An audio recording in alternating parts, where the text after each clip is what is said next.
बीवी से मिलने के वो तरीके जो नाजायज और हराम हैं, इस्लाम उनसे मना करता है। आज हमारे नौजवानों में गंदी फिल्मों के जरिए, पॉर्न मूवीज के जरिए बहुत सारे गलत तरीके बीवी से मिलने के राइज हो चुके हैं। आज इसकी भी जानकारी करने की जरूरत है कि मियां बीवी के ताल्लुकात के सिलसिले में इस्लाम क्या कहता है। हमारे बच्चों को तो मोबाइल पालता है। 3 साल का बच्चा है, खाना नहीं खाता, माँ ने यूट्यूब दे दिया। 5 साल का बच्चा है, बच्चा परेशान कर रहा था, माँ ने मोबाइल दे दिया। आपका बच्चा तो मोबाइल से पल रहा है, यूट्यूब से पल रहा है। और लोगों, अपने बच्चों को टाइम दो। बड़े बड़े पढ़े लिखे लोग हैं, काबिल लोग हैं, वेल एजुकेटेड हैं, वेल क्वालिफाइड हैं, सूरज के आगे हाथ जोड़ रहे हैं, चांद की इबादत कर रहे हैं, पेड़ की इबादत कर रहे हैं, नदी के आगे हाथ जोड़ रहे हैं, सांड को देख करके, गाय को देख करके उसके आगे हाथ जोड़ रहे हैं, गाय का पेशाब पी रहे हैं, गाय का गोबर खा रहे हैं। आपके गुवाहाटी के अंदर औरत की शर्मगाह की मूर्त बनी, उसकी इबादत हो रही है, शर्मगाह की पूजा, शर्मगाह की इबादत हो रही है। इससे बढ़ करके अल्लाह ताला की नाशुक्री क्या होगी। पैदा करने वाला अल्लाह, जिंदगी देने वाला अल्लाह, ऑक्सीजन चलाने वाला, ऑक्सीजन देने वाला अल्लाह, रोजी रोटी का मालिक अल्लाह, और अल्लाह की धरती पर रह करके अल्लाह की ऑक्सीजन में सांसें लेकर के इंसान शर्मगाह की इबादत कर रहा है। इससे बढ़ के नाशुक्री क्या होगी। अभी हमारे उत्तर प्रदेश में 12 साल पर हमारे गैर मुस्लिम भाइयों का एक त्योहार आता है, महाकुंभ के नाम से। अभी वो चल रहा है, बड़ी भीड़ है। अभी ट्रेनों में, रोड पर सफर करना बड़ा मुश्किल है। इलाहाबाद के अंदर, प्रयागराज के अंदर सारे देश भर से संत साधु आए हुए हैं। मीडिया वाले खूब कवरेज दे रहे हैं। उसमें ऐसे भी साधु लोग आते हैं, ऐसे भी बाबा लोग आते हैं। कोई 10 साल से अपना हाथ ऐसे उठाए हुए है और उसी को बहुत बड़ी इबादत समझ रहा है। कोई नंगा हो करके, मादर जात बरहना है, नंगा है, बदन पर एक कपड़ा नहीं, शर्मगाह नजर आ रही है। औरत आती है, उस नंगे बाबा के आगे सजदा करती है, उसकी शर्मगाह को छू करके आशीर्वाद लेती है, और मीडिया वाले उसको कवरेज दे रहे हैं। मेरे प्यारे साथियों, इस मंजर को देख करके इंसानियत भी शर्मा जाए, इंसान भी शर्मा जाए कि ये क्या हो रहा है। शर्मगाह की इबादत हो रही है और इंसान नंगा घूम रहा है, और उसको दीन समझा जा रहा है, उसको सवाब समझा जा रहा है। ये सारे मनाजिर देखने के बाद क्या हमारे और आपके दिल में ये जज्बा पैदा नहीं होता कि ऐ अल्लाह, तेरा बहुत बड़ा करम और एहसान है कि तूने हमें मुसलमान बनाया है। हमारी औकात नहीं थी, हमारी हैसियत नहीं थी कि हम अपनी सूझबूझ से इस दीन को कबूल करते। बड़े बड़े दानिश्वर, बड़े बड़े पढ़े लिखे बुद्धिजीवी लोग इसी मुल्क में रहते हैं, इस्लाम कबूल नहीं कर रहे हैं, तौहीद कबूल नहीं कर रहे हैं। ऐ अल्लाह, हम इस बात की गारंटी कैसे ले सकते थे। ये तो तेरा करम है, तूने हमें मुसलमान बनाया है। कभी गौर करना मेरे प्यारे साथ, हमारे अंदर कोई सुरखाब का पर लगा हुआ है। अल्लाह ने कौन सी ऐसी खास बात हमारे अंदर देखी, हमको मुसलमान बना दिया। ये बस उसका करम है, उसकी कृपा है, उसकी रहमत है, वरना हम किस लायक है मेरे प्यारे साथ। इसीलिए जन्नती जब जन्नत में जाएंगे तो क्या कहेंगे, वक़ालुल हम्दुलिल्लाहिल्लज़ी हदाना लिहाज़ा वमा कुन्ना लिनहतदिय लौला अन हदानल्लाह। आए अल्लाह, तेरा करम और तेरा शुक्र है, तूने हमको हिदायत की नेमत से नवाजा, इस्लाम की नेमत से नवाजा। आए अल्लाह, अगर तू हमको हिदायत न देता तो हमें ये हिदायत नहीं मिल सकती थी, हम इस हिदायत को नहीं पा सकते थे। आए अल्लाह, तेरा करम है कि तूने हमको हिदायत से नवाजा। ये अल्लाह का बहुत बड़ा एहसान है मेरे प्यारे साथ।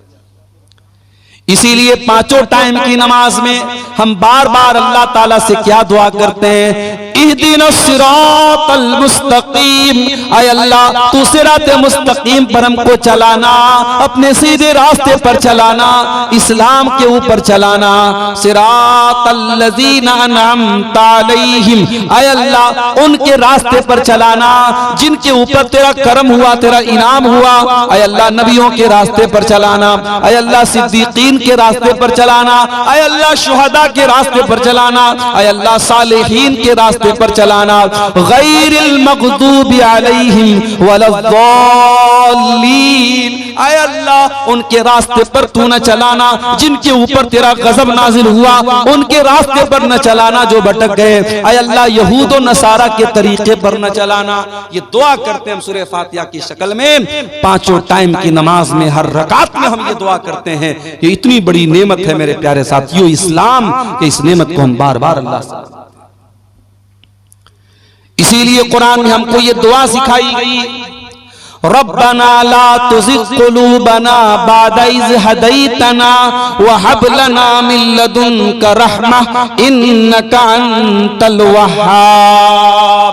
ईमान वाले ये दुआ करते हैं, ऐ परवरदिगार जब तूने इस्लाम की नेमत से हमको नवाजा, जब तूने हिदायत की नेमत से हमको नवाजा, आय अल्लाह दोबारा हमको भटकने न देना, गलत रास्ते पे जाने न देना, शिर्क के रास्ते पर जाने न देना, कुफ्र के रास्ते पर जाने न देना। आय अल्लाह जब तूने हिदायत की नेमत से नवाजा तो फिर हमारे दिल की हिफाजत करना। इसी झारखंड की सरजमीन पर रांची बहुत मशहूर शहर है, झारखंड कैपिटल है आपके स्टेट की। नुसरत जहां नाम की एक लड़की, पांचों टाइम की नमाजी, रोजेदार, उलमा के बयान सुनने वाली, एक दीनी बैकग्राउंड, एक रिलीजियस बैकग्राउंड से ताल्लुक रखने वाली लड़की मुर्तद हो जाती है और नुसरत जहां से निशा सिंह बन जाती है। कभी आपने सोचा कि ये वाकयात क्यों हो रहे हैं? आपके लिए तो एक न्यूज है साहब, अखबार में खबर आ गई, हमने एक न्यूज की तरह, एक समाचार की तरह सुन लिया।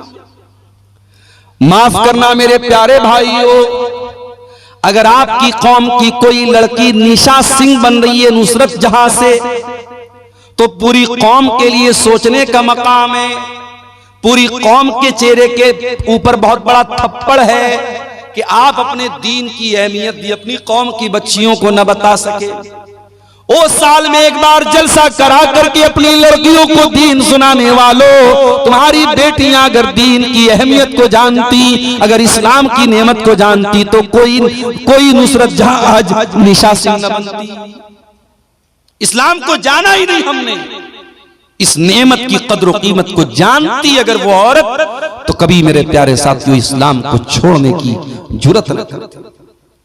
अरे इस्लाम तो वो नेमत है जिसको पाने के लिए सहाबे किराम ने सब कुछ कुर्बान कर दिया।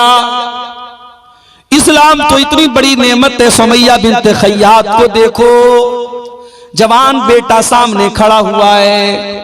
अबू जहल कहता है बूढ़ी माँ, ऐ सुमैया तेरा जवान बेटा सामने खड़ा है, हम नहीं चाहते तुझे तेरे बेटे के सामने नंगा कर दे। ऐ सुमैया तू इस्लाम को छोड़ दे वरना तेरे बेटे के सामने तुझे नंगा कर देंगे। सोचो मेरे भाइयों, एक मां के लिए कितनी हसीयत की बात है, उसके जवान बेटे के सामने उसको बरहना कर दिया जाए। ऐ सुमैया तू बूढ़ी हो चुकी है, तेरे बदन में कमजोरी आ चुकी है, मगर तेरा ईमान तो फौलाद के जैसा मजबूत है। सुमैया ने जवान बेटे के सामने नंगा हो जाना गवारा कर लिया, मगर तौहीद को छोड़ना गवारा न किया, इस्लाम को छोड़ना गवारा न किया।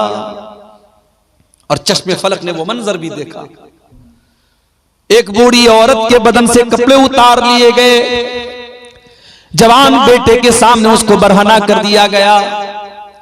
इतने पर अबू जहल ने बस न किया, फिर कहा कि ये सुमैया आखिरी मौका तुझे दे रहा हूं, इस्लाम को छोड़ दे वरना तुझे कत्ल कर दूंगा। बर्ची उठाया, सुमैया का इस्लाम को छोड़ने वाली थी। अबू जहल ने बर्ची उठाया और सुमैया की शर्मगाह के ऊपर दे मारा।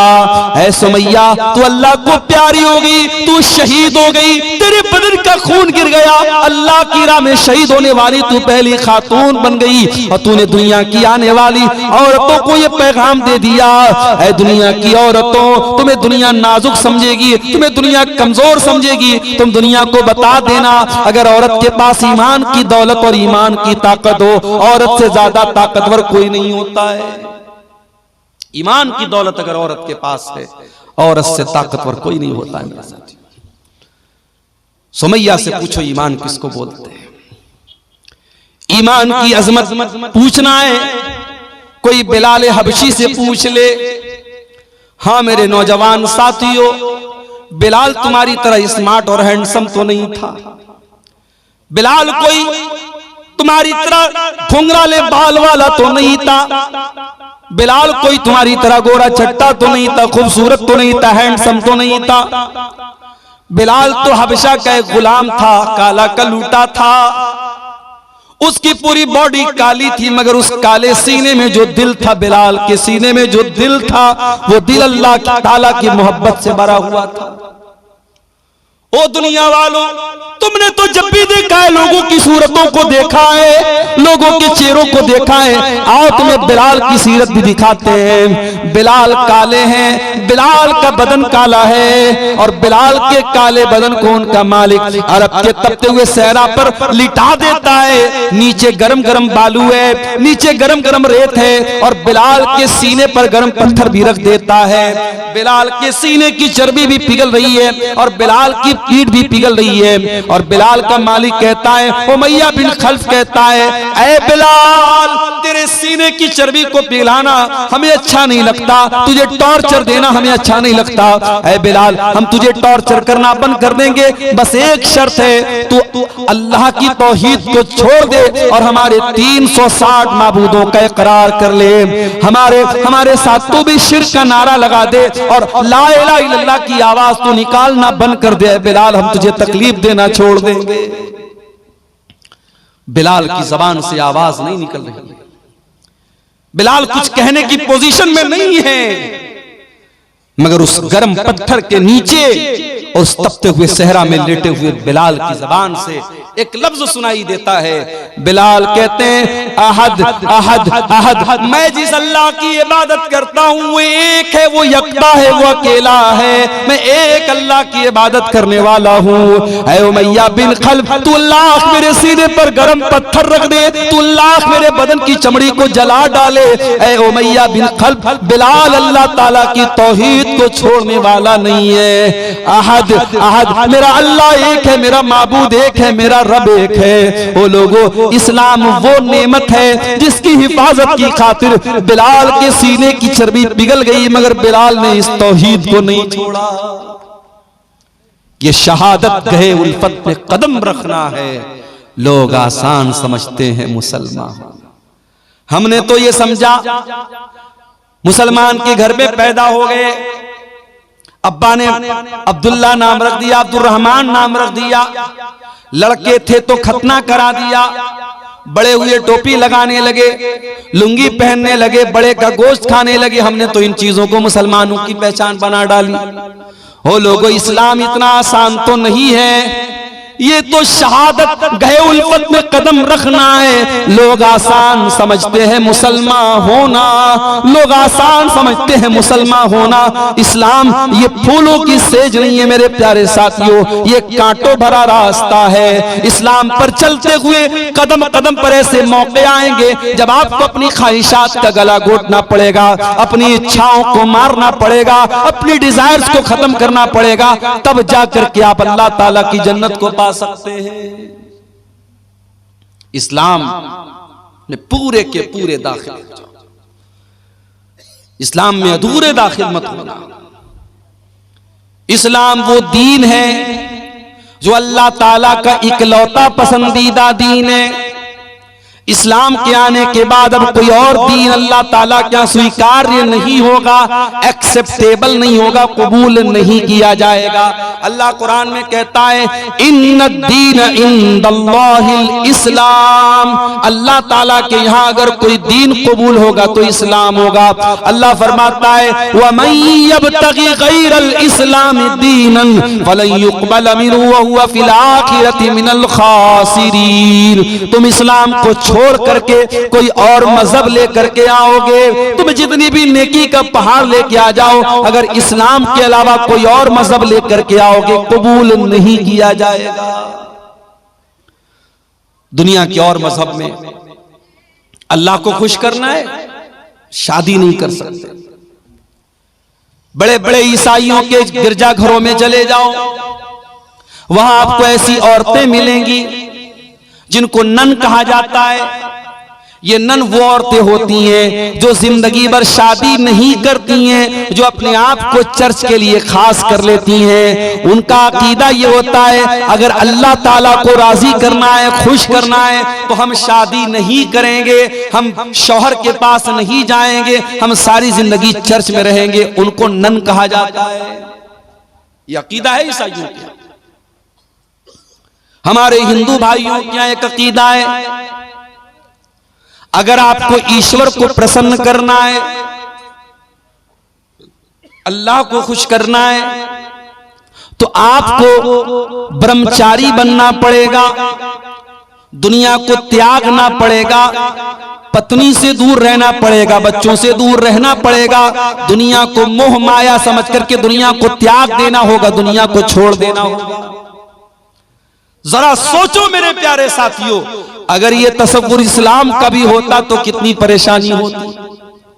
आए अल्लाह तेरा शुक्र है तूने हमें मुसलमान बनाया और इस्लाम जैसा दीन हमको दिया जिसमें दुनिया को त्यागने का, दुनिया को छोड़ने का हुक्म नहीं दिया गया, बल्कि कुरान में अल्लाह हमको दुआ सिखाता है कि ऐ मेरे बंदो ये दुआ पढ़ा करो, रब्बना आतिना फिद दुनिया हसना व फिल आखिरती हसना व क़िना अज़ाबन नार। ऐ परवरदिगार हमारी दुनिया को भी अच्छा बना दे, हमारी आखिरत को भी अच्छा बना दे और हमें जहन्नम की आग से तू बचा ले। ये कुरान की सबसे जामे दुआ है और ये वो दुआ है मेरे प्यारे साथियों। अगर आपने कभी हज किया होगा, कभी उम्रा किया होगा, जब आप तवाफ करते हैं खाने काबा का तो हजर अस्वद और रुकन यमानी के बीच में इस दुआ को पढ़ते हैं। ये इतनी प्यारी दुआ है मेरे साथियों। अल्लाह के प्यारे नबी एक दुआ पढ़ा करते थे, किया करते थे, अल्लाहुम्मा अस्लिह ली दीनी अल्लज़ी हुवा इस्मतु अमरी। आय अल्लाह मेरे दीन को ठीक कर दे क्योंकि मेरे मामले की बुनियाद तो मेरे दीन के ऊपर है। व अस्लिह ली दुनियाया अल्लती फीहा माशी, और अल्लाह मेरी दुनिया को भी ठीक कर दे क्योंकि जिंदगी तो मुझको दुनिया के अंदर गुजारना है। व अस्लिह ली आखिरती अल्लती इलैहा दी, और ऐ अल्लाह मेरी आखिरत को भी तू ठीक कर दे क्योंकि मरने के बाद लौट करके वहीं जाना है। वजालिल हयात ज़ियादतन ली फी कुल्ली खैर, और ऐ अल्लाह मेरी जिंदगी को ऐसा बना दे कि जिंदगी का हर दिन नेकी में इजाफे का सबब बन जाए, जिंदगी में हर दिन भलाई में इजाफा हो, नेकी में इजाफा हो। वजालिल मौत राहतन ली मिन कुल्ली शर, और ऐ अल्लाह जब तुम मौत देना तो ऐसी मौत देना कि हर तकलीफ से, हर शर से मुझको नजात मिल जाए। ये बड़ी जामे दुआ है। अल्लाह के प्यारे नबी ये दुआ पढ़ा करते थे, तो हमें ये दुआ सिखाई गई मेरे साथ। हमारे नबी ने शादी भी की, एक साथ आपकी 9 बीवियां थी, सबका हक आप अदा करते थे। आपके कुछ सहाबा ने जब शादी ना करने का इरादा कर लिया, मिसाल के तौर पर एक सहाबी थे, उनका नाम था उस्मान बिन मज़ून रज़ी अल्लाह ताला अन्हु। उन्होंने ये तय कर लिया कि मैं शादी ही नहीं करूंगा, यहां तक कि उन्होंने ये तय कर लिया कि वो अपने टेस्टिकल्स को निकलवा देंगे, अपने खुशियतैन को निकलवा देंगे, यानी मर्द रहने के काबिल ही नहीं रहेंगे, मर्दानगी खत्म कर देंगे, शादी के काबिल ही नहीं बचेंगे। यहां तक उन्होंने इरादा कर लिया। भाई उस जमाने में नसबंदी नहीं होती थी, मेडिकल साइंस का जमाना नहीं था। तो जैसे हम जानवरों को देखते हैं कि जानवरों को खस्सी कर दिया जाता है ताकि फिर जानवर पैदावार बढ़ाने के काबिल न बचे, तो हजरत उस्मान बिन मज़ून ने खस्सी करने का अपने आप को इरादा कर लिया कि मैं इस लायक ही न बचूं कि मैं शादी कर सकूं। अल्लाह के नबी को पता चला, आपने उस्मान बिन मज़ून को बुलवाया। और मैं यहां पर यह वजाहत कर दूं कि ये वो उस्मान नहीं है जो अल्लाह के नबी के दामाद थे, वो दूसरे उस्मान है। ये गलतफहमी मत पाल लीजिएगा। वो उस्मान बिन अफ़्फ़ान थे जो नबी के दामाद थे, ये दूसरे हैं। इनका नाम उस्मान बिन मज़ून था, इनके अब्बा का नाम मज़ून था। ये अल्लाह के नबी के पास आए, नबी ने पूछा क्या है उस्मान, मुझे ऐसा ऐसा पता चला है। कहा अल्लाह के नबी सही पता चला है। आपने फरमाया कि ऐ उस्मान, तब तकी रहबानियतन, क्या तुम ये चाहते हो कि इस्लाम को छोड़ करके तुम रहबानियत अपना लो? ऐ उस्मान, मेरे दीन के अंदर रहबानियत नहीं है। ऐ उस्मान, मैं अल्लाह का नबी हूं, लेकिन कान खोल करके सुन लो। उमिरतु अन अनामा व अकूमा, मुझे अल्लाह ने हुक्म दिया है मैं रात में आराम भी करता हूं और रात में नमाज भी पढ़ता हूं। व असूमा व उफ्तिर, मैं रोजा भी रखता हूं और कभी कभी रोजा नहीं भी रखता हूं, मैं कंटिन्यू नफिल रोजा नहीं रखता हूं। और अल्लाह ने मुझको हुक्म दिया है मैं निकाह भी करता हूं, मेरी बीवियां भी है, और यही मेरा तरीका है। फमन रगीबा अन सुन्नती फलैसा मिन्नी, जो मेरे तरीके से हटेगा उसका मुझसे कोई ताल्लुक नहीं है। इस्लाम इतना प्यारा दीन है, रडुआ बन करके कोई जिंदगी गुजारे, कोई शादी न करे, कोई बगैर जोड़े के रहे, इस्लाम की तालीम नहीं है। इस्लाम हुक्म देता है अपने लड़कों और लड़कियों की शादी कराओ। कोई लड़का, कोई मर्द बगैर बीवी के न रहे, कोई औरत बगैर शौहर के न रहे, ये इस्लाम की तालीम है मेरे प्यारे। और आगे बढ़िए, अल्लाह के नबी के एक सहाबी हैं, नाम नोट कर लो, अब्दुल्ला बिन अमर बिन आस। नबी के सहाबा में 4 अब्दुल्ला बहुत मशहूर हैं। नहीं मालूम के दुआ वालों को शायद, उलमा को शायद पता है, बल्कि यकीनन पता होगा। अवाम की बात अगर करूं, रात रात भर तकरीर सुनने वालों को भी नहीं पता होगा। नबी के सहाबा में 4 अब्दुल्ला बहुत फेमस है, बहुत मशहूर हैं। अब्दुल्ला बिन उमर, अब्दुल्ला बिन मसऊद, अब्दुल्ला बिन अमर बिन आस और अब्दुल्ला बिन अब्बास। ये 4 अब्दुल्ला बहुत मशहूर है साहबा। इनको अबादले अरबा कहा जाता है, 4 अब्दुल्ला। इसमें से एक सहाबी अब्दुल्ला बिन अमर बिन आस हैं, वो भी सहाबी, उनके अब्बा भी सहाबी, बाप भी सहाबी, बेटा भी सहाबी। हजरत अब्दुल्ला बिन अमर बिन आस बहुत बड़े सहाबी हैं, बहुत नेक इंसान है, रात रात भर नमाज पढ़ने वाले इंसान है, दिन में कंटिन्यू नफिल रोजा रखने वाले इंसान है। उनकी शादी हो गई। शादी के कुछ दिनों के बाद जब बहू को ससुर ने देखा कि बहू न बालों में कंघी कर रही है, न चेहरे पर पानी फेर रही है, चेहरा भी अजीब सा बना हुआ है, बाल भी बिखरे पड़े हैं, तो ससुर ने बहू से पूछा कि क्या बात है, ऐसी तूने हालत क्यों बना के रखी है? भाई ससुर को तो पर्दा नहीं करना है ना। अच्छा, ससुर आ गया तो बहू क्या करती है, जल्दी से अपने चेहरे पर घूंघट डाल देती। ससुर आ गया और देवर आ गया तो तब कभी नहीं घूंघट डालती। देवर से पर्दा नहीं है, जेठ से पर्दा नहीं है, ससुर से पर्दा है। ये अजीब व गरीब सिस्टम हमारे यहाँ है। जबकि ससुर तो गैर महरम नहीं है, महरम है वो। ससुर बाप के दर्जे में, अगर ससुर के सामने घूंघट नहीं भी डालेगी, अगर सीने पर दुपट्टा है तो भी चलेगा, लेकिन देवर से तो पर्दा करना है। देवर से पर्दा नहीं करेगी, ससुर से करेगी। तो यहां बहू को देखा ससुर ने कि बहू का चेहरा बड़ा उतरा हुआ है। कहा है मेरी बच्ची क्या बात है, नई नवेली दुल्हन तो बड़ा सज संवर करके रहती है, क्या बात है, तेरे बाल क्यों बिखरे पड़े हैं, तेरा चेहरा क्यों बिखरा पड़ा है, क्या बात है? कहा है अब्बा जान, आपका बेटा तो रात में नमाज पढ़ता है, दिन में रोजा रखता है, आपके बेटे को बीवी से कोई मतलब ही नहीं है। हजरत अमर बिन आस समझ गए क्या मसला है, डायरेक्ट बेटे को बोलना मुनासिब नहीं समझा। अल्लाह के रसूल सल्लल्लाहु अलैहि वसल्लम के पास आए, अरे अल्लाह के नबी मेरे बेटे की नई नई शादी हुई है और ये हाल है, बीवी का हक अदा नहीं कर रहा है, बीवी के पास भी नहीं जाता है, रात रात भर नमाज पढ़ता है, दिन में रोजा रखता है। आपने बुलाया हजरत अब्दुल्ला को, आए अब्दुल्ला अलम उखबर अन्नका तक़ूमुल लैल व तसूमुन नहार, आए अब्दुल्ला मुझे पता चला है तुम रात रात भर नमाज पढ़ते हो, क्या सही खबर है?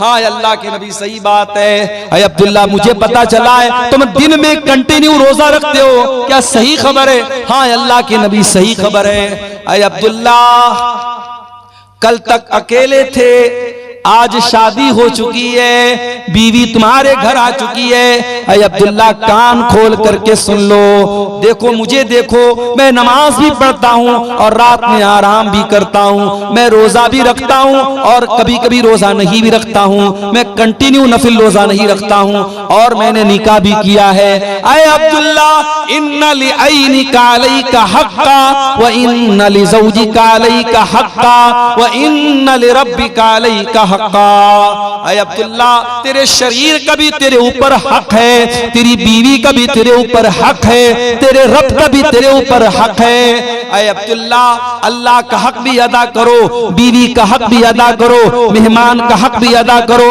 और अपने शरीर का भी हक अदा करो, सबका हक दो, सबको सबका हक दो। ये है इस्लाम की खूबसूरती और ये है इस्लाम की तालीम।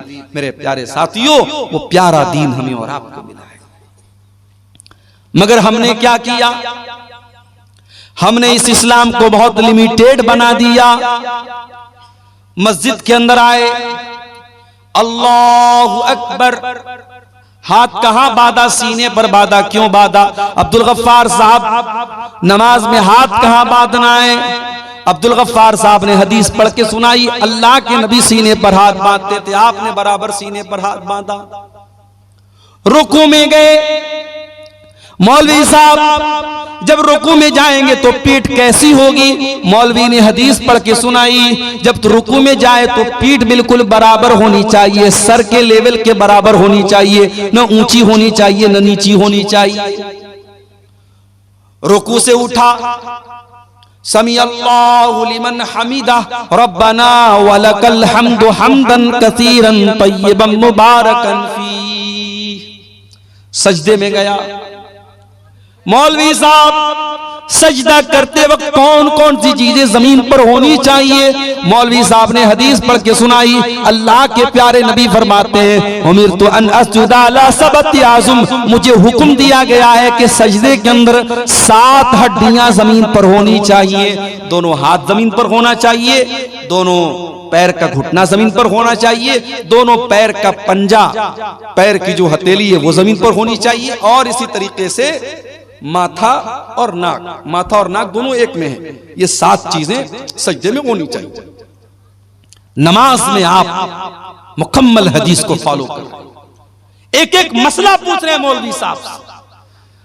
मस्जिद के बाहर निकले, दुकान पर गए, कस्टमर आया, हाजी साहब ये माल, ये कपड़ा, ये सामान कितने का देंगे? हाजी साहब कहते अल्लाह की कसम मुझे 100 का पड़ा है, तू 110 दे दे। वही हाजी साहब जो मस्जिद में नमाज का तरीका मौलवी साहब से हदीस की रोशनी में पूछ रहे थे, जब मार्केट में आए, जब बिजनेस करने आए, जब कारोबार करने आए, तो झूठी कसम खा करके अपने माल की गलत कीमत बता दी।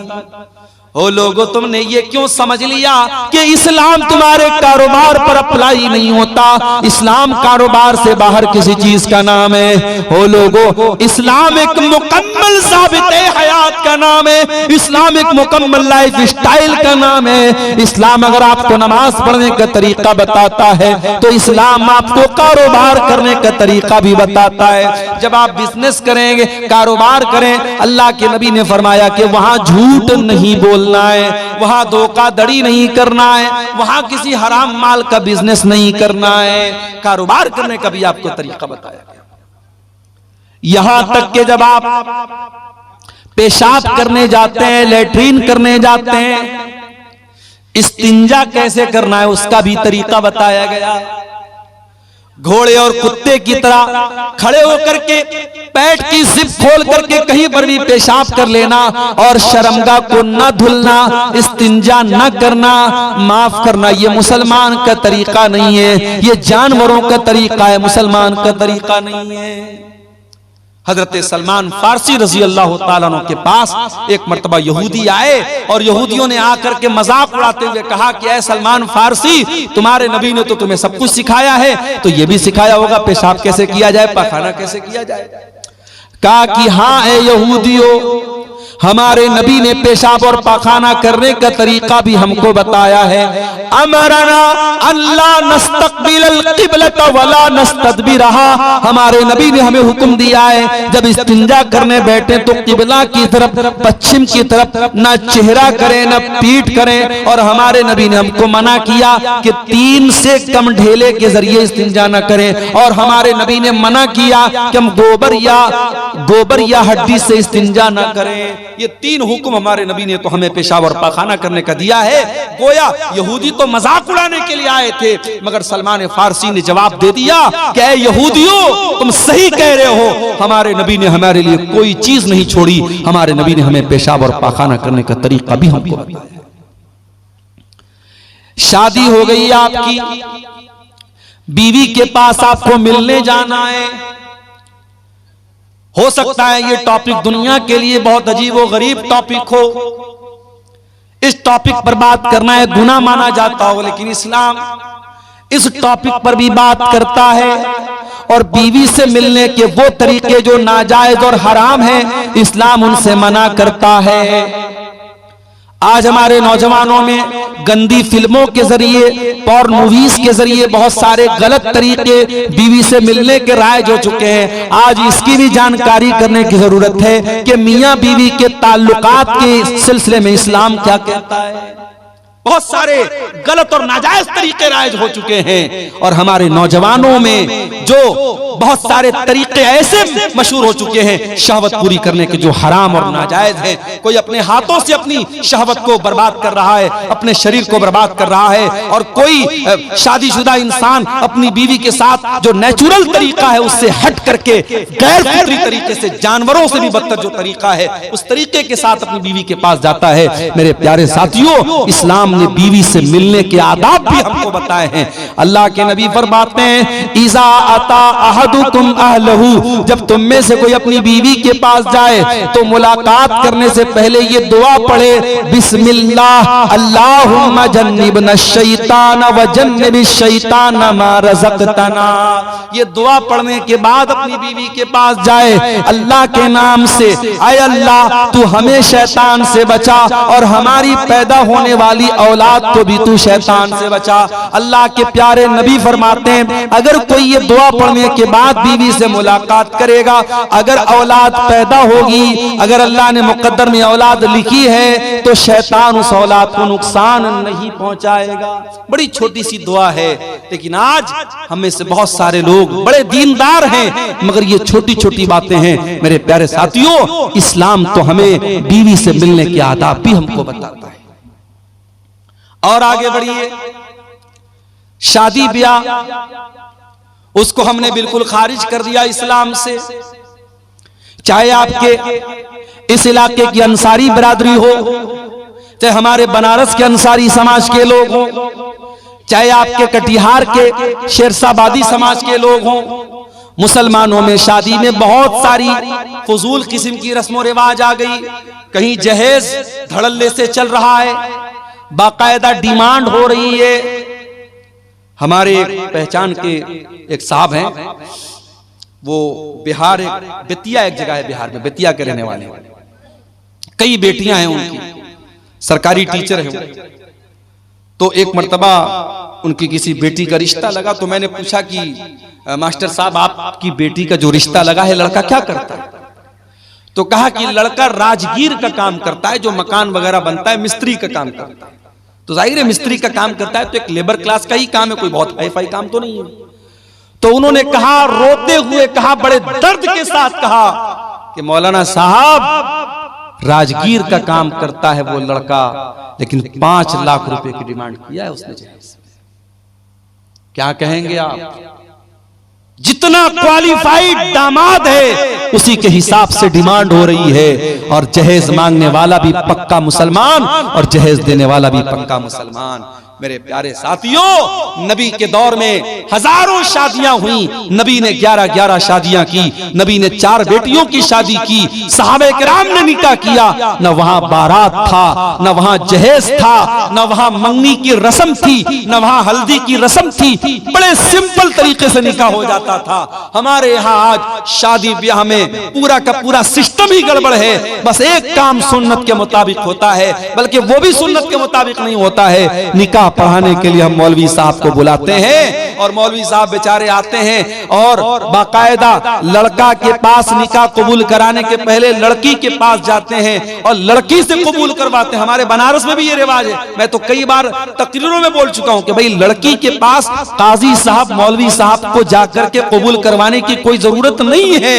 इस्लाम में लड़की को कबूल नहीं करना है, कबूल करने का काम लड़के को करना है। अभी कल की बात मैं आपको बताऊं, बनारस में एक निकाह पढ़ाना था। हमारे एक दोस्त की बहन की भाई की शादी थी, निकाह पढ़ाने में गया तो अब वो सिस्टम तो वही था, लड़की के यहां भी जाना था, पर्दा लगा हुआ था, उधर लड़की बैठी है। अब फला बिनते फला आपका निकाह फला के साथ हो रहा है, क्या आपको कबूल है? लड़की अंदर से रो रही है, बेचारी तड़प रही है। उसकी माँ समझा रही है, चची लोग समझा रही, बेटा बोल दे बोल दे बोल दे। बड़ी देर के बाद लड़की बोलती, हाँ कबूल है। अच्छा भाई, निकाह नामा में लेकर के गया था मैंने, उसमें बता दिया भाई लड़की की यहाँ साइन करा लो, सिग्नेचर करा लो। अब निकाह नामा जब अंदर से आया बाहर तो देखा इतनी बड़ी सी पेन उसके साथ, खूबसूरत सी पेन, उस पर जो है नग वगैरह जड़े हुए हैं और मोर का पंख लगा हुआ है, और उस पर इंग्लिश में कुछ लिखा हुआ है। मैंने देखा तो लिखा तो कबूल है, उस पेन के ऊपर लिखा हुआ है कबूल है। तो आजकल ये ड्रामेबाजी चल रही है। दुल्हन के लिए बाकायदा ऐसा दुपट्टा आ रहा है, दुपट्टे पर लिखा रहता फलाने की दुल्हन, अब्दुल्ला की दुल्हन, अब्दुर्रहमान की दुल्हन। यानी जब तक वो बेचारी दुपट्टा नहीं पहनेगी लोग नहीं समझेंगे कि किसकी दुल्हन है, किसी और की दुल्हन समझ लेंगे उसको। अजीब व गरीब तमाशे हो रहे हैं। नकाब पहन करके लड़कियां आजकल चलती हैं, नकाब के ऊपर एक पट्टी बनी है, पट्टी पर क्या लिखा, इस्लाम की शहजादी। अरे कैसी तू शहजादी है रे, कैसी शहजादी है तू नकाब की को बदनाम कर रही है। अगर वाकई में तो इस्लाम की शहजादी है तो अपने इस नकाब को सिंपल कर ले। आज देहातों में बहुत सारी जगहों पर देखते हैं नकाब के ऊपर लाइट लगी है, खूबसूरत सी लाइट लगी, चमक रही। अरे भाई नकाब के ऊपर लाइट का क्या काम है? तो ये सब ढकोसलेबाजी हम कर रहे हैं मेरे प्यारे साथियों। माफ करना, इस्लाम इन ढकोसलेबाजियों का नाम नहीं है। इस्लाम बड़ा सिंपल दीन है। दूसरे के तरीके पर और दूसरों के नक्शे कदम पर चलने की कोशिश मत करो मेरे प्यारे साथियों। अल्लाह के नबी ने फरमाया, लतत्तबिउन्ना सुनन मन कान क़ब्लकुम शिब्रम बिशिब्रिन व ज़िराम बिज़िरा। ऐ मेरी उम्मत के लोगों, तुम अपने से पहले के लोगों के तरीके पर चलोगे। अगर वो एक बालिस्त चले तो तुम भी एक बालिस्त चलोगे, अगर वो एक हाथ चले हैं तो तुम भी एक हाथ चलोगे। हत्ता लौ सलकू जो रज़ब बिन सलकतुम, अगर तुमसे पहले के लोग किसी जानवर के बिल में चले जाएंगे तो तुम भी बिल में चले जाओगे। अंधी तकलीद दूसरों की करने की वजह से आज हमारी कौम मेरे प्यारे साथियों बर्बाद हुई। और आगे बढ़िए, इस्लाम में पूरे के पूरे दाखिल हो जाओ। हाजी साहब मस्जिद में गए, मौलवी साहब से नमाज का तरीका तो पूछ लिया, मस्जिद के बाहर आए, अपने सगे भाई की जमीन को हत्या करके बैठ गए, अपने पड़ोसी की जमीन पर नाजायज कब्जा करके बैठ गए। ओ हाजी साहब, ये जमीन आपके साथ तो नहीं जाएगी दुनिया से। ओ मेरे भाई, जिस दिन तुम मर जाओगे ये सारी जमीन तो दूसरों की हो जाएगी, ये सारा माल तो दूसरों का हो जाएगा। सब ठाट पड़ा रह जाएगा जब लाद चलेगा बंजारा। कब्र की 2 गज जमीन के अंदर सबको जाना है, सब छोड़ के जाना है। ये जमीनें यही रह जाएंगी, ये जायदादें यही रह जाएंगी, ये खेत खलियान यही रह जाएगा, ये तिजोरियां यही रह जाएंगी, ये बैंक बैलेंस दूसरों के नाम हो जाएगा। मेरे प्यारे साथियों, जब आप कब्र के अंदर जाएंगे, जितने भी नेक हो, जितने भी नमाजी हो, जितने भी दीनदार हो, ये कब्र आपको दबोचेगी, ये कब्र आपको पकड़ेगी, ये कब्र आपको के ऊपर तंग हो जाएगी। नबी के सहाबी थे साद बिन मुआज रजी अल्लाह ताला नो, इंतकाल हो गया। नबी के इतने बड़े सहाबी इंतकाल हो गया कि अल्लाह के नबी ने उनके इंतकाल के मौके पर फरमाया, इhtazal मौतु li साद इब्न मुआज। आज साद इब्न मुआज का इंतकाल हुआ है। आज इनके इंतकाल पर अल्लाह का अर्श भी हिलने लगा है। इनके जनाजे में 70,000 फरिश्ते जमीन पर उतरे थे। इनका बदन भारी भरकम था। जब जनाजा उठाया गया तो जनाजा बड़ा हल्का मालूम हो रहा था। बाज मुनाफिकों ने कहा कि अरे जनाजा तो बड़ा हल्का मालूम हो रहा है। अल्लाह के प्यारे हबीब ने फरमाया, इन्ना लहू हमलतन गैरुकुम, ऐ मेरे सहाबा, ये साद बिन मुआज का जनाजा है, इसके जनाजे में फरिश्ते भी शामिल हैं। इनके जनाजे को फरिश्तों ने उठा के रखा है। इतने बड़े सहाबी थे साद बिन मुआज रजी अल्लाह ताला। साद बिन मुआज को कब्र में उतारा जाने लगा। सहाबे किराम भी साइड में खड़े हैं। अल्लाह के प्यारे नबी भी कब्र के पास खड़े हैं। जब जनाजे को कब्र में उतारा जाने लगा, अचानक अल्लाह के नबी के चेहरे की रंगत बदल गई। अल्लाह के नबी के चेहरे पर डर तारी हो गया, आपके चेहरे पर खौफ तारी हो गया और आपने 3 मरतबा फरमाया, सुबहान अल्लाह, सुबहान अल्लाह, सुबहान अल्लाह, अल्लाहु अकबर, अल्लाहु अकबर, अल्लाहु अकबर। आपने 3 मरतबा तकबीर पढ़ी, 3 मरतबा तस्बीह पढ़ी। सहाबा ने भी तस्बीह पढ़ी, सहाबा ने भी तकबीर पढ़ी। सहाबा ने कहा, अल्लाह के नबी क्या बात है, आप क्यों घबराए घबराए से लग रहे हैं, क्यों आप 3 मरतबा तस्बीह पढ़ रहे हैं, क्यों आप 3 मरतबा तकबीर पढ़ रहे हैं। आपने फरमाया, ऐ मेरे सहाबा, तज़ायक़ाला साहिबिकुम अल कब्र, तुम्हारे इस साथी की कब्र इनके ऊपर तंग हो गई। इनकी कब्र ने इनको दबोचा था, इनकी कब्र ने इनको पकड़ा था और जितनी देर इनकी कब्र ने इनको पकड़ा था, ऐ मेरे सहाबा, मैं भी डर गया और मैंने अल्लाह की तस्बीह पढ़ी, अल्लाह की तकबीर पढ़ी। ऐ मेरे सहाबा, इन्ना लिल कब्रि ज़ग़ततन लौ नजा मिन्हु अहदुन लनजा साद इब्न मुआज। अगर कब्र के दबोचने से कोई बच जाता तो साद बिन मुआज बच जाते। ओ लोगो, जब नबी का सहाबी नहीं बचा, हमारी और आपकी क्या हैसियत है। ओ नमाजियों, ओ तहज्जुद पढ़ने वालों, ओ रोजा रखने वालों, ओ कुरान पढ़ने वालों, ये कब्र तो तुमको भी पकड़ेगी, ये कब्र तो तुमको भी दबोचेगी। ओ लोगो, उस कब्र की जिंदगी के बारे में कभी सोचो, कभी उसकी तैयारी करो। ये नाजायज की जायदादें, ये नाजायज जमीनें, ये नाजायज दौलत दूसरे लेके चले जाएंगे, दूसरे मौज मस्ती करेंगे और तुम कब्र में उसकी सजा झेलोगे। ये कोई फायदे का सौदा नहीं है, ये घाटे का सौदा है मेरे साथ। हराम कमाई ला करके दूसरों की जिंदगी बना रहे हो और अपनी आखिरत बर्बाद कर रहे हो। भाई भाई की जमीन पर कब्जा कर रहा है, पड़ोसी पड़ोसी की जमीन पर कब्जा कर रहा है।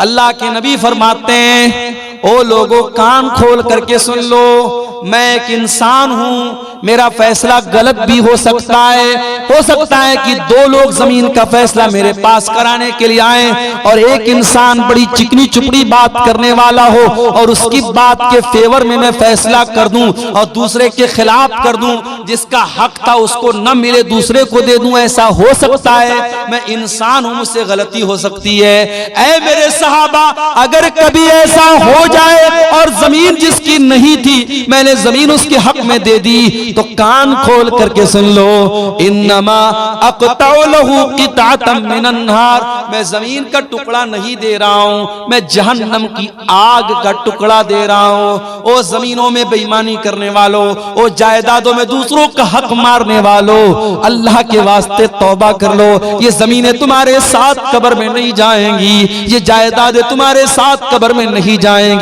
ये बड़े घाटे का सौदा है। कल कयामत के दिन अल्लाह के पास जाओगे, जिसकी जमीन को हड़पा था, जिसकी जायदाद पर नाजायज कब्जा किया था, जिसके खेत पर नाजायज कब्जा किया था, जिसकी जमीन पर नाजायज कब्जा किया था, वो आकर के कहेगा, ऐ अल्लाह ये मेरा पड़ोसी है, ये मेरा भाई है, ये मेरा रिश्तेदार है, ऐ अल्लाह इसने मेरी जमीन को नाजायज तरीके से हड़प लिया था।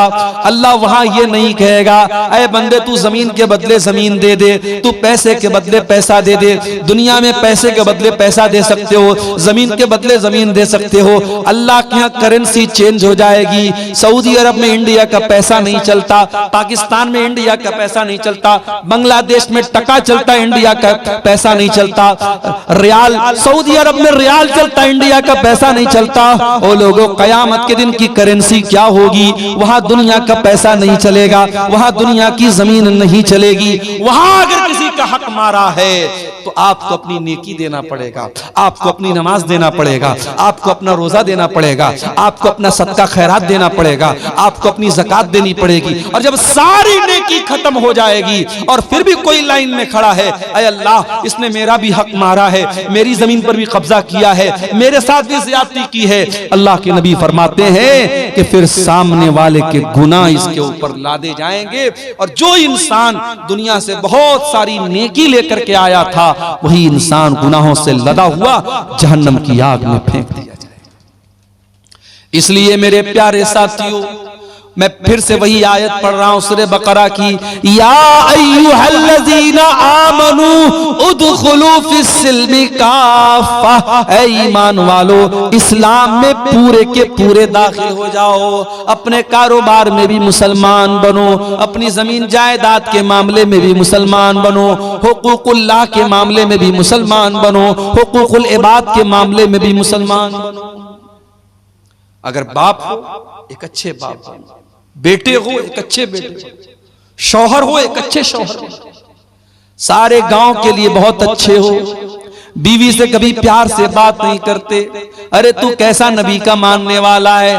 तेरे नबी अपनी बीवियों के नखरे उठाया करते थे, बीवियों के साथ हंसी मजाक किया करते थे। अल्लाह के प्यारे नबी फरमाते हैं, खैरुकुम खैरुकुम ले अहलिही वाना खैरुकुम ले अहली। ओ लोगो, तुम में सबसे बेहतरीन इंसान वो है जो अपनी बीवी के लिए अच्छा है, और मैं अपनी बीवी के लिए सबसे अच्छा हूँ। प्यारे नबी अपनी बीवियों के लिए सबसे अच्छे थे। ओ लोगों, अच्छे शौहर बनो, अच्छे बाप बनो।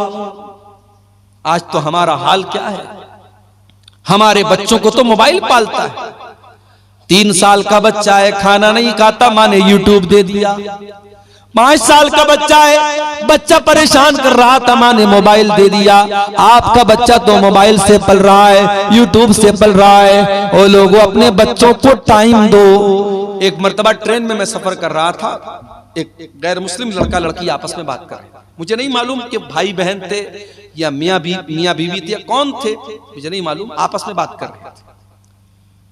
ट्रेन की बात बता रहा हूं। तो लड़के ने कहा कि आजकल छोटी छोटी बच्चियां प्यार मोहब्बत के नाम पे क्या क्या कर रही हैं। 8-8 साल की 10-10 साल की लड़कियां, वो भी प्यार मोहब्बत के चक्कर में पड़ी हुई। तो जो लड़की थी ट्रेन के अंदर, उस लड़की ने बड़ी पॉइंट की बात की।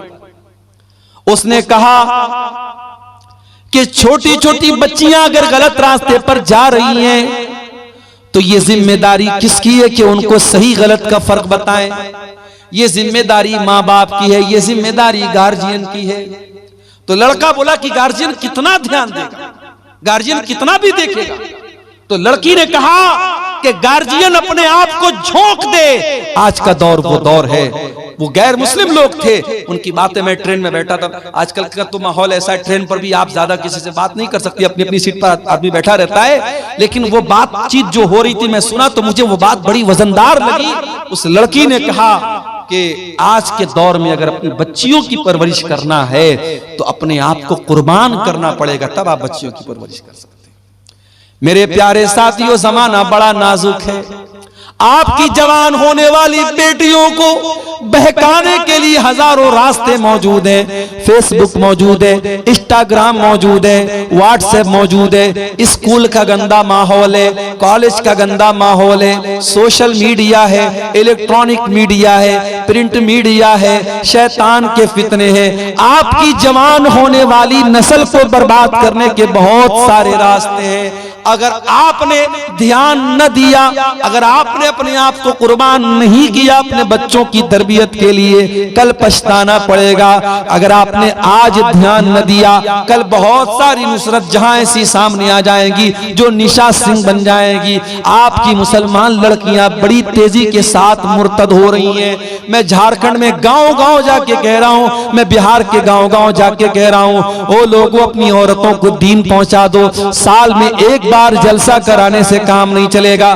बार बार सुनाओ, बार बार बताओ, किताबों का मुताला करवाओ, पढ़ाओ लिखाओ। अपने गांव में लड़कियों का इदारा अगर है तो उस इदारे की कदर करो। अपनी बच्चियों को इदारों में पढ़ाओ, अपनी औरतों को सही पर्दा कराओ, अपनी मस्जिदों में औरतों का इंतजाम कराओ और जुमा के खुतबे में ये सुनिश्चित करो, ये यकीनी बनाओ कि हर जुमा के खुतबे में औरतें भी आपकी मस्जिद पर आए। ये एक साल का जलसा करा लेने से, जो जलसे में भी क्या होता है, कुछ औरतें बेचारी पिंडाल में बैठी हैं, कुछ औरतें बैठ करके वहां बाहर मार्केट में कुछ खा रही हैं, पी रही, कुछ मटर गश्ती कर रही हैं, कुछ इधर टहल रही हैं, कुछ उधर टहल रही हैं। ये कोई आप मस्जिद से बड़ा बेहतरीन माहौल कहीं नहीं हो सकता। जुमा के खुतबे में आधा घंटा की तकरीर सारे लोग सुकून से वजू करके सुनते हैं। अगर आपके घर की औरतें जुमा का खुतबा सुनेंगी, मैं बार बार ये बात तकरीरों में कहता हूं, साल में 52 जुमा का खुतबा होता है। अगर आपके घर की औरतें 52 मरतबा जुमा में जाएंगी, इंशाअल्लाह दीन की बहुत सारी मालूमात वो लेकर के जाएंगी। तरबियत के लिए टाइम निकालना पड़ेगा मेरे साथी। इसीलिए अरबी का एक शायर कहता है, लईसल यतीम मन इंतहा अबवाहु मिन हम्मिल हयाती व खल्लफाहु जलीला।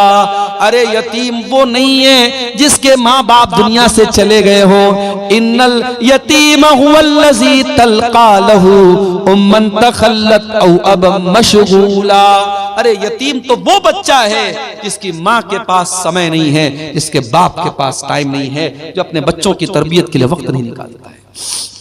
इसलिए मेरे अजीजों, अपने बच्चों की तरबियत के लिए वक्त निकालो। इस्लाम में पूरे के पूरे दाखिल हो जाओ। एक अच्छे बाप बनो, एक अच्छे शौहर बनो, एक अच्छे मुरब्बी बनो, ताकि आपकी आने वाली नस्लें दीनदार बने। ये समाज के फितरों से अगर अपनी आने वाली नस्लों को बचाना है, मेरे अजीजों, अपने आप को नेक और दीनदार बनाओ। जब तक हम खुद दीनदार नहीं बनेंगे, अपने बच्चों को दीनदार नहीं बना सकते। बीड़ी पीने वाला बाप अपने बच्चों को बीड़ी से नहीं मना कर सकता। गाली बकने वाला बाप अपने बच्चों को गाली देने से नहीं रोक सकता। बेपर्दा रहने वाली माँ अपनी बेटियों को पर्दा करने की तालीम नहीं दे सकती। अगर अपनी औलाद को सुधारना है तो पहले माँ बाप को खुद सुधरना पड़ेगा, माँ बाप को अपनी इस्लाह करनी पड़ेगी। मेरे अजीजों, आइए हम अल्लाह से दुआ करें, रब्बुल आलमीन हमें कहने सुनने से ज्यादा अमल करने की तौफीक अता फरमाए। रब्बुल आलमीन जिस इदारे की तरफ से आज का ये प्रोग्राम हुआ है, और जैसा कि मुझे नासिर भाई वगैरह ने बताया कि बहुत कदीम इदारा है और बहुत अच्छे तरीके से ये इदारा चल रहा था, बीच में कुछ ऐसे हालात आए हैं, इदारे को आपकी तवज्जो और आपके जो है इस पर तवज्जो देने की जरूरत है। हम अल्लाह से दुआ करते हैं अल्लाह ताला इस इदारे को मजीद तरक्की अता फरमाए। रब्बुल आलमीन हमें अपने बच्चों को सही इस्लामी तरबियत और तालीम देने की तौफीक अता फरमाए। अल्लाह जब तक दुनिया में जिंदा रखे, इस्लाम पर जिंदा रखे और हम सब का खात्मा ईमान पर हो। आमीन व आखिर दावाना या अय्युहल्लज़ीना आमनू उदखुलू फिस्सिल्मि काफ़ा। ऐ ईमान वालो, दाखिल हो जाओ, प्रवेश करो, एंट्री करो फिस्सिल्मि, इस्लाम के अंदर। या अय्युहल्लज़ीना आमनु दुखुलू फिस्सिल्मि काफ़ा। ऐ ईमान वालो, तुम इस्लाम के अंदर पूरे के पूरे दाखिल हो जाओ। आप किसी मकान के अंदर दाखिल होते हैं, ऐसा तो नहीं होता कि आपका हाथ मकान के अंदर है और बाकी जिस्म बाहर है, ऐसा तो नहीं होता। आप ऐसा भी नहीं करते, किसी मकान के अंदर, किसी बिल्डिंग के अंदर आप दाखिल होते हैं, पैर बिल्डिंग के अंदर है और बाकी बॉडी बाहर है। आप जब भी किसी मकान में प्रवेश करते हैं, किसी घर में दाखिल होते हैं, तो पूरे के पूरे दाखिल होते हैं। अल्लाह रब्बुल आलमीन फरमा रहा है उदखुलू फिस्सिल्मि काफ़ा, ऐ ईमान वालो तुम इस्लाम के अंदर पूरे के पूरे दाखिल हो जाओ। गोया इस्लाम भी एक बिल्डिंग की तरह है, इस्लाम भी एक घर की तरह है, और इस घर में तुम्हें आधा अधूरा नहीं दाखिल होना है, इस घर में तुम पूरे के पूरे दाखिल हो जाओ। वला तत्तबिउ खुतुवातिश शैतान, और ऐ ईमान वालो तुम शैतान के तरीके पर न चलना, शैतान के नक्शे कदम पर न चलना। इन्नहु लकुम अदुव्वुम मुबीन, शैतान तुम्हारा सबसे बड़ा दुश्मन है, खुला हुआ दुश्मन है। वो छुप करके दुश्मनी नहीं कर रहा है, खुल करके दुश्मनी कर रहा है। भाई एक दुश्मन हमारा वो होता है, दुश्मन है लेकिन हमको मालूम नहीं है, उससे बचना थोड़ा मुश्किल होता है। शैतान कोई ऐसा दुश्मन नहीं है जो छुपा हुआ है, शैतान पहले दिन से हमारा दुश्मन है। हमारे बाप आदम को इसी ने जन्नत से निकलवाया, हमारी मां हव्वा को इसी ने जन्नत से निकलवाया। हमारे माँ बाप आदम और हव्वा को जिस पेड़ के करीब जाने से अल्लाह ने मना किया था, उस पेड़ को चखने पर इसने मजबूर तो नहीं कह सकते, यानी ऐसा उनको लालच दिलाया, ऐसा बहकाया कि उन्होंने उस पेड़ को खा लिया, उसके फल को खा लिया। जन्नत के अंदर उनके कपड़े बदन से उतर गए, दोनों बरहना हो गए, नंगे हो गए, जन्नत के पत्तों से अपनी शर्मगाहों को ढांपने लगे। शैतान हमारे बाप आदम से लेकर के हमारी मां हव्वा से लेकर के कयामत तक आने वाले हर इंसान का दुश्मन है, हर उस इंसान का दुश्मन है जो अल्लाह के रास्ते पर चलने वाला है, जो दीन के रास्ते पर चलने वाला है। शैतान का काम ही है हमको बहकाना।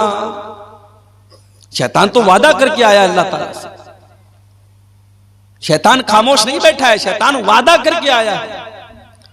सुम्मा लातियन्नहुम मिन बैनि अयदीहिम व मिन खल्फिहिम व अन अयमानिहिम व अन शमाइलिहिम व ला तजिदु अक्तरहुम शाकिरीन। आय अल्लाह मैं तेरे ज्यादातर बंदों को बहकाऊंगा, आय अल्लाह आगे से भी बहकाऊंगा, पीछे से भी बहकाऊंगा, दाएं तरफ से भी बहकाऊंगा, बाएं तरफ से भी बहकाऊंगा। आय अल्लाह हर तरफ से तेरे बंदों को बहकाऊंगा। व ला तजिदु अक्तरहुम शाकिरीन, और तेरे ज्यादातर बंदे तेरे नाशुक्रे हो जाएंगे। नाशुक्रे हैं कि नहीं? माओ और बहनों, प्यारे बच्चों, आज के इस प्रोग्राम में जो कि बहुत कम वक्त में मुरत्तब किया गया, तय किया गया, और बहुत आनन फानन इस प्रोग्राम की तरतीब बनाई गई। इस प्रोग्राम में आना मेरे लिए बहुत ही मुश्किल हो चुका था, क्योंकि आप जानते हैं इस वक्त फरवरी का महीना है और अक्सर मदरसों में सालाना इम्तिहानात का टाइम चल रहा है। ये वो टाइम होता है जिस टाइम में असातिज़ा को छुट्टी नहीं दी जाती, लेकिन हमारे अजीज मोहतरम नासिर भाई और इसी तरीके से हमारे करीम भाई ने इतना ज्यादा इसरार किया कि हमें इस प्रोग्राम के लिए वक्त हर हाल में निकालना ही पड़ा। कल रात में नेपाल में था, मैं रात भर का सफर करके बाई कार बनारस पहुंचा, सुबह मदरसे में क्लास ज्वाइन किया, फिर मदरसे से दोपहर में निकला स्टेशन के लिए, तकरीबन 4 बजे ट्रेन पकड़ करके फिर पटना पहुंचा, फिर पटना से 4 व्हीलर से, वो भी पूरी स्पीड से भागते हुए आपके बीच में पहुंचा। ये सफर जो होते हैं बड़े रिस्की सफर होते हैं। जब ड्राइवर पूरी स्पीड से गाड़ी चलाता है तो कभी कभी ऐसा भी होता है कि गाड़ी को कंट्रोल करना भी मुश्किल होता है। कई बार ऐसा हुआ कि जब हम सफर में जा रहे हैं, रास्ते में बहुत सारे हादसे भी हमारे सामने दिखते हैं, एक्सीडेंट हो रहे हैं, हादसे हो रहे हैं, लेकिन हम ये समझते हैं कि शायद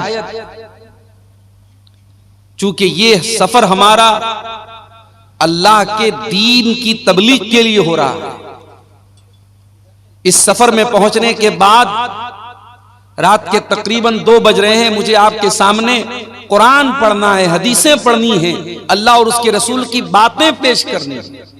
मैं ये समझता हूं वल्लाहु आलम कि ये कुरान और हदीस की बरकत है कि अल्लाह हिफाजत भी करता है, अल्लाह ताकत भी देता है, वरना हमारे बस की बात नहीं है। मेरे साथ हमारे दोस्त लोग बोलते हैं कि हम लोग 1 दिन का सफर करते हैं, हालत खराब हो जाती है, या 24-24 घंटे हो जाते हैं पीठ बिस्तर पे लगाए हुए। लेकिन अल्लाह तबारक व तआला से यही दुआ भी करते हैं कि जब तक जिस्म में जान है, ताकत है, अल्लाह ताला कुछ काम अगर ले रहा है तो अल्लाह ताला इसको कबूल भी फरमा ले, और लोगों के दिलों में जो मोहब्बत है, अकीदत है, अल्लाह ताला इसको भी बरकरार रखे और आखिरत में इसको नजात का जरिया बना दे। बस हमारी यही दुआ है, आमीन। मेरे भाइयों, मुझसे पहले आपने मुख्तलिफ उलमा की तकरीरों को सुना। अभी मुझसे ठीक पहले झारखंड की सरजमीन के नौजवान आलिम दीन शेख नूरुद्दीन साहिल साहब, गालिबन मैंने पूरी तकरीर नहीं सुनी, आखिर का थोड़ा सा हिस्सा मैंने सुना, गालिबन वो सहाबे किराम की अजमत पर आपके सामने खिताब कर रहे थे।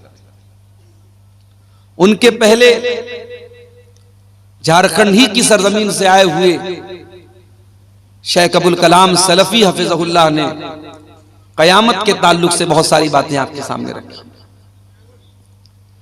आज मैं आपके सामने जो बात रखना चाहता हूं वो ये समझ लीजिए कि बस कुरान की एक आयत मैंने पढ़ी है, उसी आयत को थोड़ा सा एक्सप्लेन कर देना है, समझा देना है।